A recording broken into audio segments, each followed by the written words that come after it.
Okay, so we have watch this if you are a computer science student. So I've seen this creator a couple times. I watched his previous video that was something around the lines of like computer science student regrets, and I for the most part agree with what he had to say.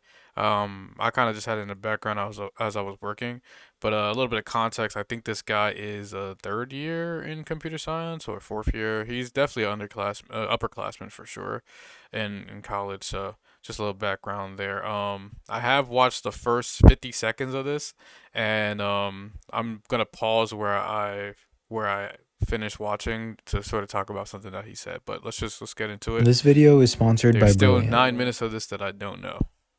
Every time that I've used AI to help me with a project, So homework, leak code, his first point here is don't rely on AI, which as a blanket statement I agree with. or literally anything, it's always resulted in two ways. It either completely does the work for me, and then I have literally no idea how to actually do any of that work on my own, or AI ends up wasting my time completely because it has no idea how to solve my specific issue and ends up taking me in some weird Right. rabbit hole of misinformation that never ends. And yeah, So he goes off by saying that like because why you don't want to rely on AI is because there are very specific use cases and situations, especially when you're working with an entire system, that AI just doesn't have the context to be able to solve the problem, which is very true. Even in like medium scale, people say it's for large scale projects, but I say even medium scale projects, AI just has this.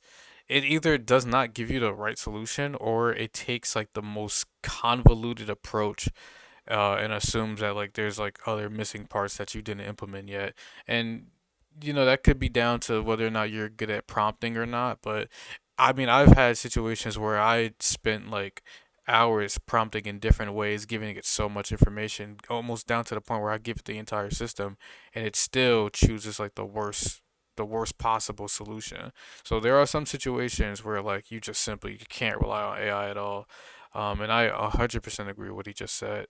yes, I know AI can be helpful, and maybe I'm just using it in the wrong ways, but I really recommend you to write code by yourself Right. from Yeah. Of scratch course. as much as possible. Because the struggling part of writing code is what actually causes us to learn. But when you use AI, it often immediately solves your problem, giving you no struggle and consequently no deep, real knowledge.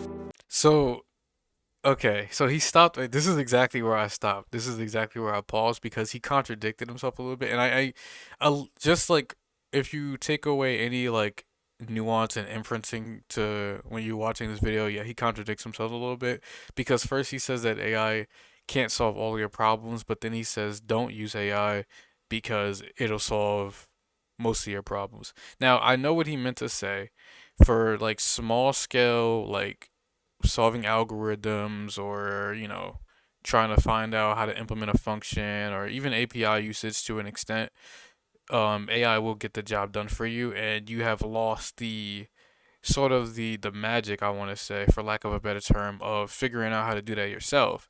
And when you're a programmer, that's the job, right? The job is trying to figure out solutions to problems. And when you offload that work to AI, you know, well, what are you there for, right? Anyone can do that. Um, so I think that's what he meant to say, but I did find it a little bit funny how he didn't. I feel like in my opinion he didn't correctly explain like why you shouldn't rely on AI because first he says it can't solve all your issues, but then he says you shouldn't rely on it because it solves all your issues. And I wish he sort of embellished on that point a little bit more, but I know it's just a 10-minute video, so let's see. Okay, so this is the part where I don't know what's coming up. So number two, have a presence. I have no idea what he could possibly mean by this, so I'm interested to hear what he has to say. Nowadays, I don't think it's possible to get an internship or a full time job without having some sort of presence in the industry. And it doesn't need to be a huge 1 million followers and everyone knows who you are. You just need to have the right people know who you are, what you're good at, and most importantly, what you've been working on. So when I say you need to have a presence, I mainly mean you need to at least have a LinkedIn account. Make sure it's up to date with So I'll let him finish, but I I did not think it was gonna go there when he said a LinkedIn account.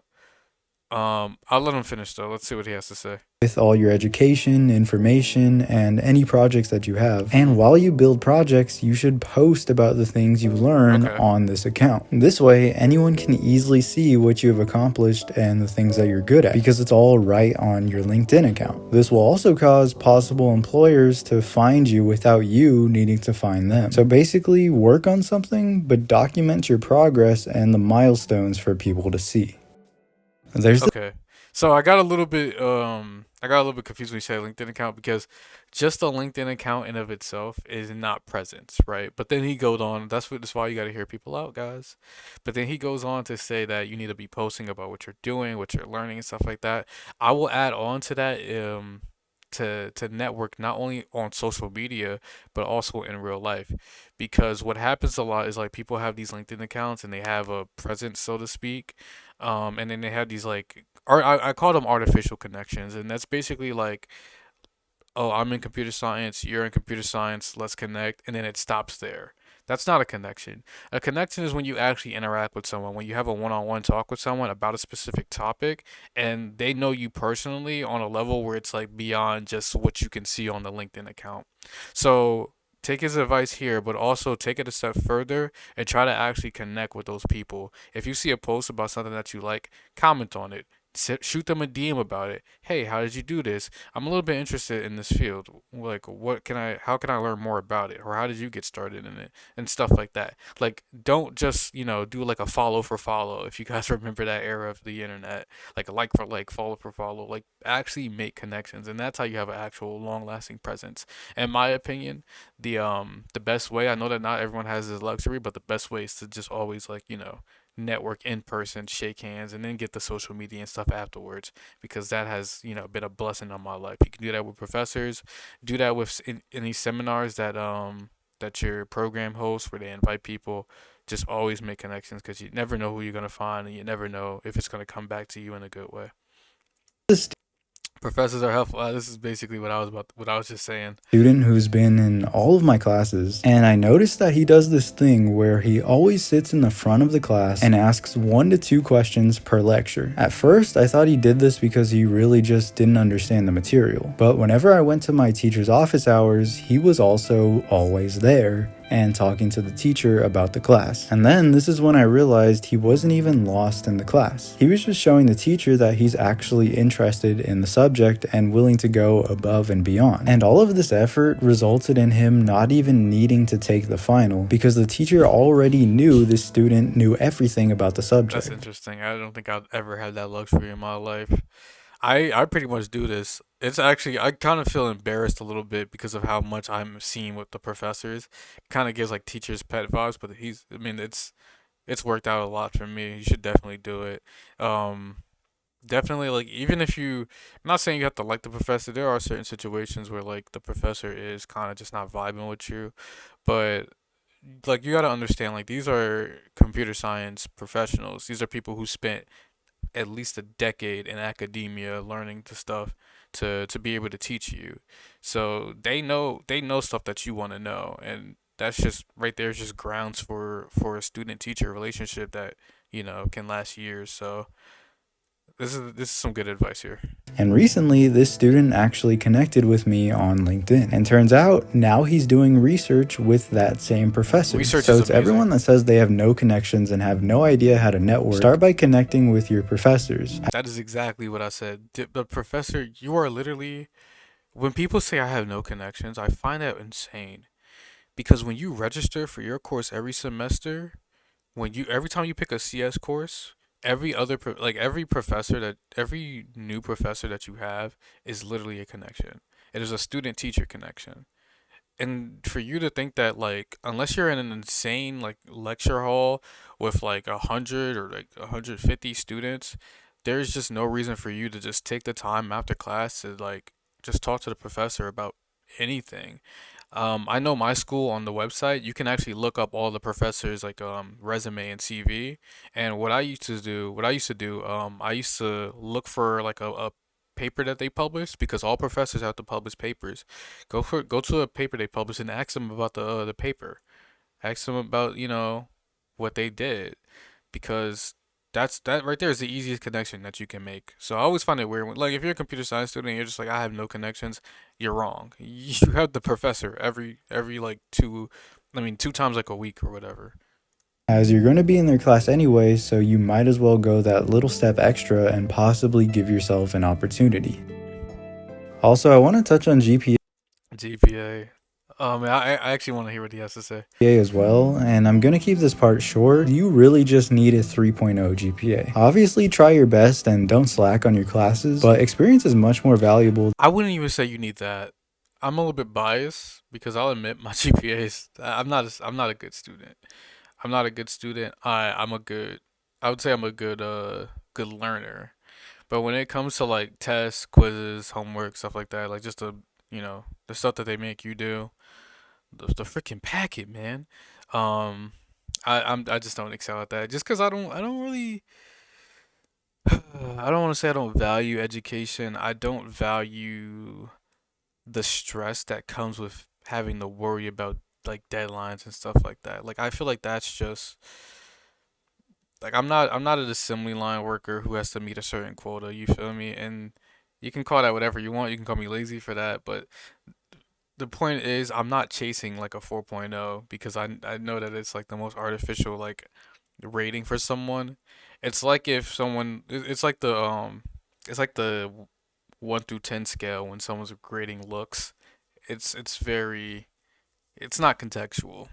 So I would say not even the 3.0. Now, some programs might be more rigorous, some might be more easier, but I'd say like just do don't stress as long as you're doing enough to pass. That's all I'm gonna say. Than your GPA. And companies only really check to make sure that you're above a 3.0. Not some companies don't even do that. I did an interview where the only time we spoke about school, like the only time we spoke about school was about my club activities and some of the activities that I hosted, like the extracurricular stuff that I did at school. They didn't even ask me about any of my courses. They didn't ask me about any of my academics. Like I think the only time you should be bringing up academics when it comes to like companies, like unless you're like a 4.0 dean's list every semester, you should really only talk about like the research papers that you've done and any extracurricular like CS related stuff that you've done. Like maybe you went to a hackathon or like maybe you hosted a seminar for freshmen or something like that. Like that's the stuff that they actually care about because the reason here and I'll tell you why grades are sort of like not high on the priority list. One, I think it's already like not a secret that companies for the most part don't care about what institution you come from, and bouncing off of that point, they also do not care what like whatever tricks or tips you did to succeed in that program. What I'm trying to say is that especially now with AI and stuff like that, there are so many ways for like someone who knows nothing in computer science to get a 4.0 or even a 3.0 GPA. And on the flip side, there are so many ways for someone who actually knows what they're doing, actually doing practical stuff, but maybe they had situations where, they couldn't keep up with school or something like that. So, what I'm trying to say is companies understand that 4.0, 3.0, 2.0 scale is not the end all be all. And for that reason, it's not something for you to stress over. What you need to be stressing over, well, don't stress over anything, try not to stress. But what you need to be more focused on is understanding the concepts that you learned in class and how to apply it. That's really just it. If you can do that, then the grades will come. But if you do want to aim for a high GPA, I would say just aim for a 3.5 or above, because to be honest, going for a 4.0 seems like a bit of a waste of time. In my mind, there's just a certain point of diminishing returns where going for a 4.0 just might not be worth it. Like for example, let's say you've studied for about 3 hours and you think you can confidently get a B on a test, but for some reason you really want an A. But in order to get that A, you need to study this really hard concept that's going to take you an extra 4 hours. In most cases, I would say just get the B that you can confidently get, and then use those other 4 hours building a project Yes, or connecting I was gonna pause and say exactly what he said, but I was like, let me hear him out because so far this guy's just been speaking my language the whole time.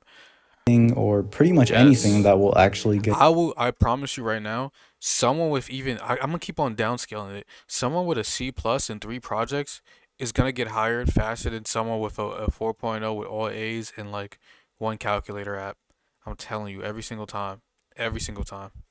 Get you closer to some real experience. So essentially, when it comes to GPA, it's really up to you, but I recommend aiming for a 3.5 and just maintaining it rather than trying to get a 4.0, which might be more of a nuisance than a benefit. And also, don't forget, you don't even need a 3.5 or above. Mainly, just as long as you have a 3.0, you should be fine for most companies.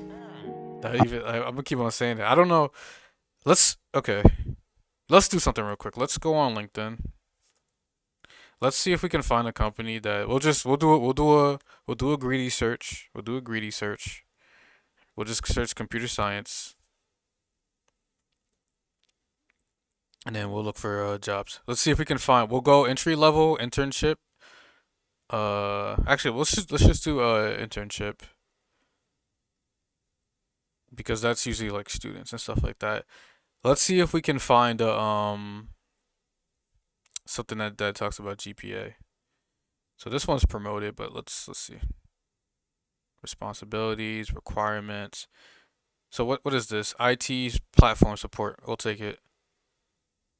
Um, Strong verbal communication skills, motivated self-starter, whatever that means. Blah blah blah blah blah. Rising sophomore, junior, senior, graduate student, currently enrolled in university. That's all they want from you. Currently enrolled. All right, this is another IT internship. Let's keep going. We'll probably find some more like CS stuff here. Now I know these some of these might be ghost jobs or they may not be the best examples, but I'm just trying to show you guys like how like not important like GPA can be sometimes. Like you cannot find it.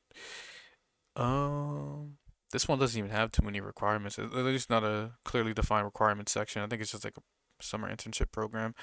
Here we go. Responsibilities, qualifications, high school diploma or GED, actively enrolled in academic institution, relevant study in the past 12 months, and for some reason a driver's license.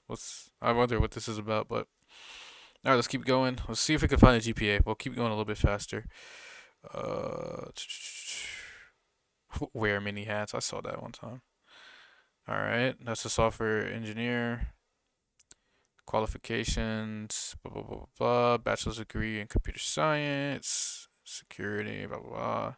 Like I'm telling you guys, it's not here. I mean, these are some, like I said, I'm going. This is like my fifth out of. Okay, here we go. Finally, so we found a GPA requirement for a software engineering intern at Garmin. Computers and electronics manufacturing. Not sure who these guys are. Not gonna pretend I know. But this is the first. Okay, so I went through a bunch of postings before I found it, and even then, it is a desired qualification. Like that is like, oh, this would be good if you have it, but it's not a must-have. The basic qualifications are if you completed coursework, and then you have the 3.0. So even at 3.5 is like he said, it's not worth going for. Let's see. Let's keep going. So that's one. I don't see one here. I'm gonna start just looking for GPA and numbers.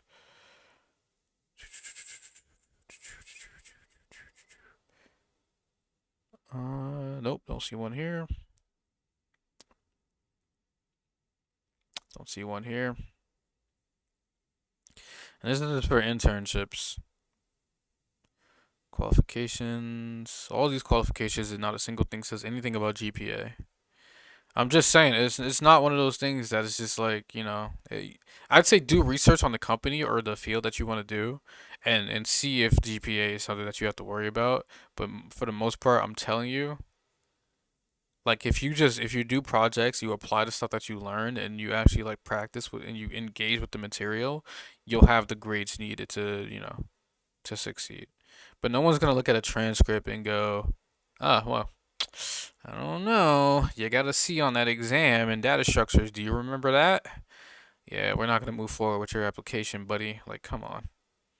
Now, this one, I find it hilarious that a web developer internship requires a GPA above 3.4. This is just a bad. I'm sorry, this is just bad. Because we all know web dev ain't the best. So what technologies do I need? Are there any other qualifications aside?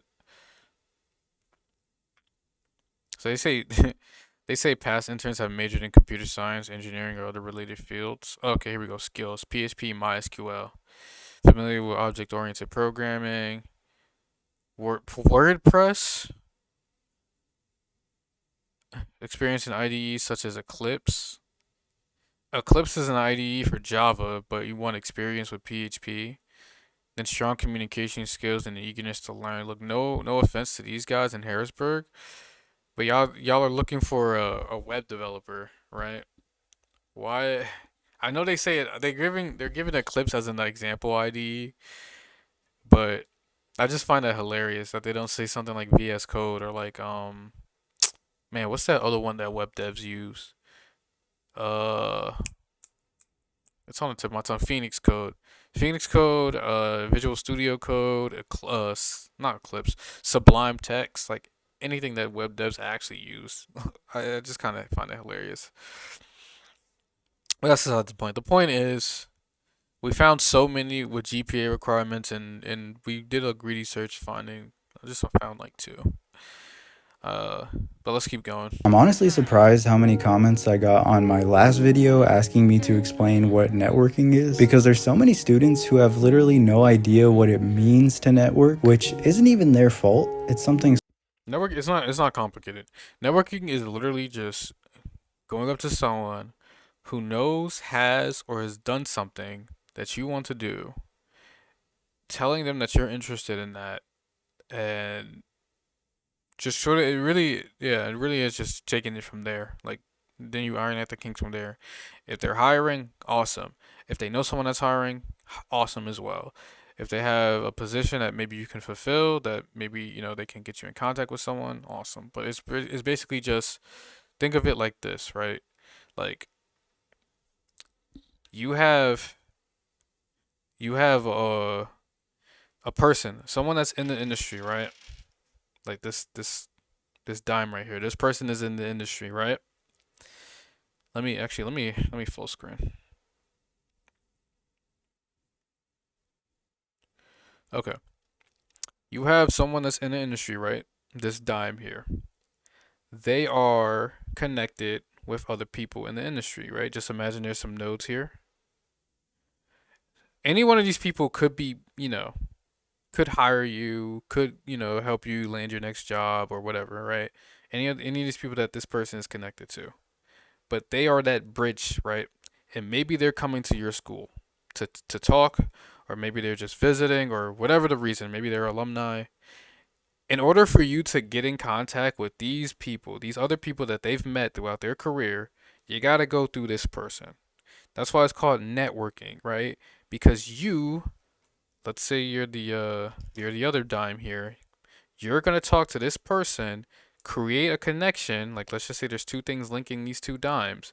You're going to create a connection to this person, which will then give you access to all the other people that they've met in their lifetime.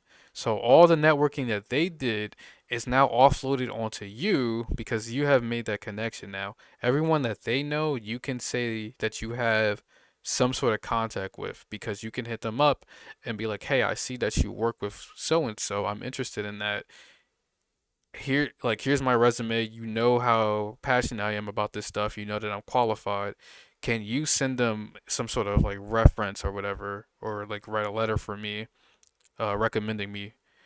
And depending on how well that person knows that person that you want to get in touch with, you might be in for good. So that's what networking is. Let's see what he has to say though. Let's come back down here.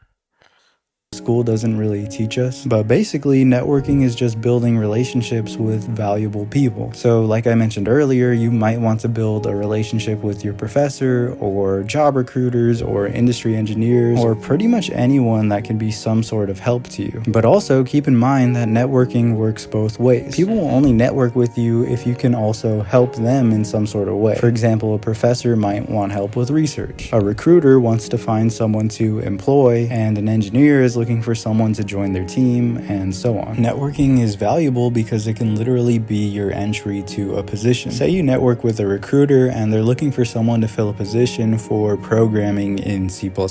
Well, let's also say that you have a presence, like I recommended earlier, which means this recruiter can look on your LinkedIn and see projects that you've built with C++, as well as everything that you've learned from them and that you're still learning and building. This is a lot more valuable than just having a resume that says you know C++, and the recruiter will already have an interest in hiring you. So you might be wondering, how do you even network with the recruiter in the first place? Because obviously once they already know of you and the kind of work you do, it seems easy, but how do you get your foot in the door initially? And again, like I mentioned earlier, this all comes from having a presence. If you build projects and post about it on LinkedIn, this gives you a real form of credibility as a software engineer. So when you see a recruiter post on LinkedIn about looking for someone to fill a role, you can now message this recruiter and tell them that you have experience in what they're looking for, and you're interested in setting up a chat with them to further discuss the role. And chances are they'll check your LinkedIn and see everything you've done and set up the chat with you, and just like that, you've made a connection. And of course, you can network in a ton of ways. This is just one that I think can apply to everyone. So start having a presence and start networking.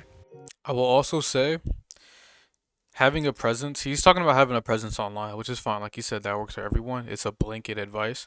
However, what I find that computer science students have a really hard time with, and this is just stemmed from like, us being nerds, introverts, stuff like that, have a presence in the real world as well, right?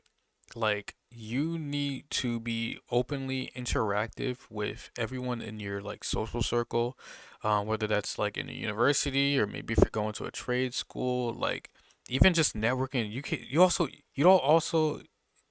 don't always have to network with people who are like, in big industry positions. You can also network with your friends. You can network with your peers. Network with other students. Like you guys are all like the same dogs in the same race. So you guys want similar things, right? So there's many such cases where you network with a student who has a connection with someone else, and maybe they're not particularly interested, they just made that connection, but you're interested in whatever that person is doing. So now, like I said, once again, going back to that web analogy, right? Like this is your friend that you met in class, and this is you. Maybe your friend did some networking work, and you have that connection with your friend, and boom, you're in. So have a presence not just online, but also like in your classes, at your university, etc., etc. Also, keep in mind that computer science is a field that pretty much encompasses like literally everything. There's not a single job that, well, I'm not gonna say there's not a single job, but I want to say like 90% of jobs require like software or computers in some capacity, and because of that, pretty much everyone is valuable to you. So just keep that in mind. Just code something every day, and it doesn't have to be for a long time. It can be 30 minutes or an hour each day. And also, don't make excuses either, because I'm sure a lot of us, including me, waste time on social media anyways, and then whine about not having time to code or apply to jobs or things like that. So just turn. Or the worst excuse, I don't know what to build. Oh my god, I hate that excuse so much. I don't know what to build, or I don't know how to build that. I'll solve if you're someone like I don't know what to build, I have the answer to your question right now.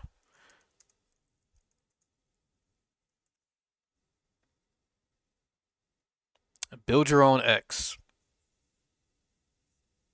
There you go. Every single blue link here is a project. Pick one that you like. Pick a just go by the programming language you like. If you like Python, Control F, search Python. I got 96 matches. Do not tell me you do not have any ideas. If you want to learn, if you just want projects on your resume, guess what? There are millions of ideas that you can just steal from and then put your own spin on it. If someone like, makes their own browser engine, for example, right? And you decide to like follow the documentation for how to create browser engines, put your own spin on it, add something to it, go a step further, see what you can learn from that. Even if you just one to one copy something at least the process of you just like, being a little copy monkey can give you some insight as to how something is done. And then once you're more confident, you can start doing things on your own. But like you said here, just code. The excuses part of your brain off and just code something. It doesn't have to be something great, and you don't need the perfect idea. You can literally ask ChatGPT for 10 game ideas to code, That's or website ideas, or app ideas, or machine learning. Literally the most straightforward thing, and I'm gonna go like back to like middle school and even sometimes high school. Just make a website blog. Like if you're a complete beginner, like I'm talking like freshman taking CS1 and just barely getting by, make a website blog, man, or something. Like make a website blog about something that you enjoy. Like literally my first like tech project, I guess, was in middle school, and I made this ugly like HTML CSS web blog about what's the best like positions to play in 2K. 2K, what was it? 2K15 or 2K16? Like that's it's just something stupid. But I gained insights on how like websites are displayed, on how like CSS styling works and all this stuff like that. And I carry that knowledge with me, and it has helped in ways that I just didn't expect to. Here, like what 10 years later. anything. And then I'd also recommend only giving yourself 5 minutes to choose the idea, because if you don't, then you're probably going to waste over an hour thinking of the best project for That's you. actually a really good tip. He basically said put a timer of like 5 minutes for you to choose an idea. I'd say that, yeah. Right now, if you're someone who wants to get a project out, when this video is over, or just close the video right now, tell Siri to make a timer for 5 minutes, and then challenge yourself to find a project. After that 5 minutes is done, just close your eyes and throw a dart, man. Just find something. You, which we both know is just you procrastinating, because trust me, I've done it too. So pick your project idea within 5 minutes, and now since we want to code for at least 30 minutes a day, you still have 25 minutes left to code. So now all you need to do is just spend 25 minutes, Set a which I timer. know Set a almost timer. sounds too easy, but right now the most important part is just getting you started and past your initial block of excuses. So And what I found is when I set a time for myself to code, I always find myself going over it. That's how you know you actually love it. I would say do a little self experiment for yourself. Set a time after you picked your project. Set a timer for how long you want to code. Do it like 20 minutes, even 15 minutes, and see if you like end up going over or you feel like you think you can do more. That's how you know this is for you, at least in my opinion. just code something, and trust me, it will do you no harm.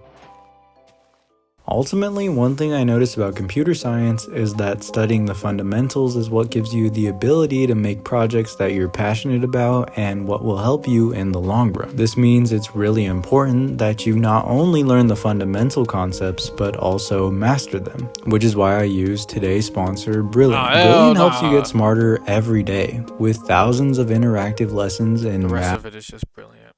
But it's not bad advice. Learn data structures, learn the fundamental concepts. Mastering them is not as important as you may think, especially now where we have AI. Mastering them will come as you practice them. In the same way that if I ask you one plus one, your brain automatically thinks two. The reason isn't because as a child, you didn't like harp on mastering addition. It's because you've done it so many times as a child, and then also in life, addition is like one of the most common operations you do in life. So because you've done it over and over and over and over and over and over and over and over and over and over and over and over and over again, you are now a master at addition. In the same way that when you become your journey in becoming a programmer, you will be doing the fundamentals over and over and over and over and over and over and over again, and then you become a master. So his last point, I would actually just tack on to the just code point, because by just coding, you are my office light is my office light. It turns off automatically. I don't do no cuts in my videos, guys. What I was saying. Yeah, so I like to tack on his last point about learning the fundamentals to just coding, because by just coding, you are doing the work to master the fundamentals. Anyways, this was a good video. The first point about AI, he needs to embellish a little bit about what he means when it's like, okay to use and when it's not okay to use, because in my humble opinion, when it comes to using AI for programming, there is no like right or wrong, like morally good or morally bad. It's just a matter of when it's applicable and when it's not applicable. Otherwise, good luck out there, guys. I'll see y'all in the next one.